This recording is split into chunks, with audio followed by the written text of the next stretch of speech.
Le Seigneur dit, j'honorerai ceux qui m'honorent et ceux qui me méprisent seront à leur tour méprisés. J'honorerai ceux qui vont à l'église, non. J'honorerai ceux qui veillent et prient, non. J'honorerai ceux qui jeûnent, non. Ceux qui, malgré qu'ils vont à l'église, qui jeûnent et qui prient, développent un style de vie qui m'honore, ceux-là, je les honorerai. Mais s'ils ont un style de vie qui me méprise, ceux qui me méprisent dans leurs paroles, méprisent dans leurs pensées, méprisent dans leurs actes, seront à leur tour méprisés, sans que je ne les méprise, ils seront méprisés. Cette année, je vois le Seigneur t'honorer alors que tu t'efforces à l'honorer par ton style de vie, par tes paroles, tes actes et tes pensées. Maintenant, comment est-ce que tu peux être agréable à Dieu? Comment est-ce que tu peux honorer Dieu? Il est écrit dans Hébreux 11, le verset 6. Or, sans la foi, il est impossible de lui être agréable.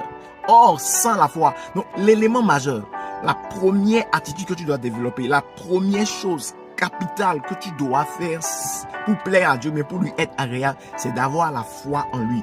Et le verset dit, or, celui qui s'approche de Dieu doit croire qu'il existe. Donc, avoir la foi en Dieu, c'est croire que Dieu existe. C'est croire qu'il y a un être suprême, un être primaire. C'est croire qu'il y a une entité supérieure à toutes les entités dans ce monde. Un être invisible. C'est croire que Dieu est le créateur des cieux et de la terre et que le monde n'est pas un résultat de la théorie du Big Bang, mais d'un être suprême invisible qui existe quelque part. Et croire en cet être suprême invisible qui existe quelque part.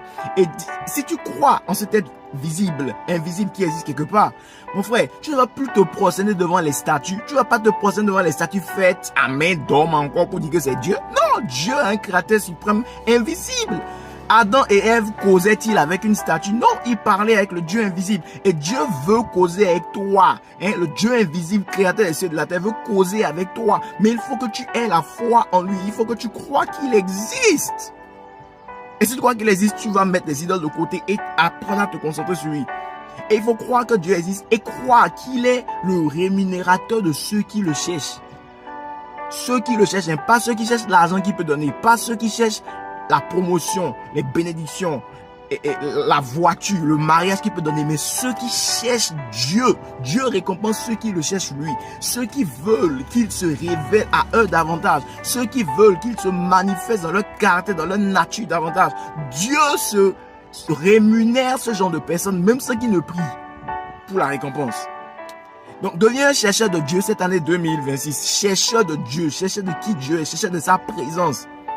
Et deviens quelqu'un qui croit en Dieu, qui abandonne les idoles, qui abandonne les objets pour croire en ce Dieu invisible qui vit dans l'homme. Et développe ta relation avec lui.